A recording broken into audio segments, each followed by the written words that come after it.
अब जब हमें कॉटलिन की हिस्ट्री और उसकी शुरुआत के बारे में सब पता है, तो चलिए आगे बढ़ते हैं और इसके बारे में और सीखते हैं। इस टॉपिक के एंड तक हम सीखेंगे कि कॉटलिन में कोड कैसे लिखते हैं। तो स्टार्ट करते हैं कुछ टेक्निकल टर्म्स से जो कॉटलिन को डिफाइन करने में यूज की जाती हैं। Target to JVM, Kotlin is a cross-platform, statically typed, general-purpose programming language with type inference.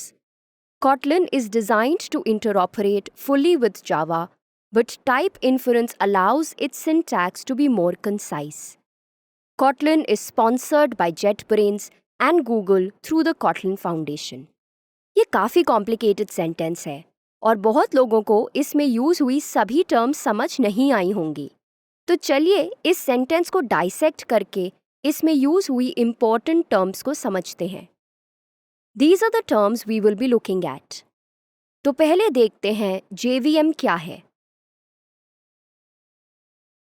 A Java Virtual Machine, JVM, is a virtual machine that enables a computer to run Java programs as well as programs written in other languages, Kotlin as of here, that are also compiled to Java bytecode.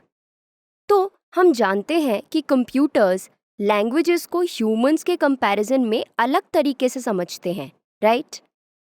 इसलिए किसी भी language में लिखा हुआ code computer friendly language में convert करना important है और ये काम एक कंपाइलर करता है। एक जावा कंपाइलर कॉटलिन, जावा और दूसरी सिमिलर लैंग्वेजेस में लिखे हुए कोड को जावा बाइट कोड में कन्वर्ट करता है।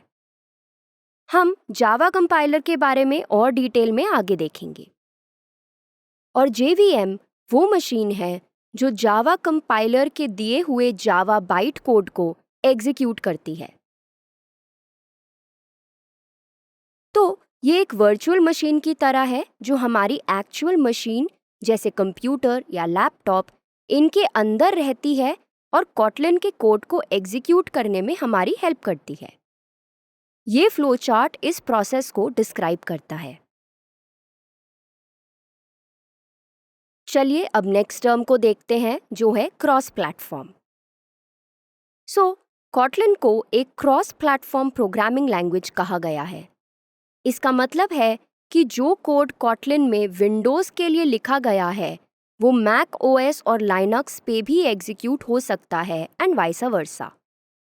अब अगली टर्म है कि कॉटलिन एक स्टैटिकली टाइप्ड लैंग्वेज है। Statically typed programming languages do type checking.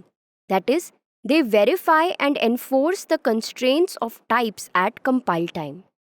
This means that the language is able to tell the data type of any variable during the compile time and does not allow a variable to have values of different data types in a single program. हम इसे और detail में अगले topic में समझेंगे जब हम variables के बारे में पढ़ेंगे। So don't worry if this does not make much sense to you right now. अब अगली टर्म है टाइप इन्फरेंस। इसका मतलब है कि Kotlin automatically data type detect कर सकती है। हम डेटा टाइप्स के बारे में आगे आने वाले टॉपिक्स में पढ़ेंगे और तब ये टर्म आपको क्लियर हो जाएगी।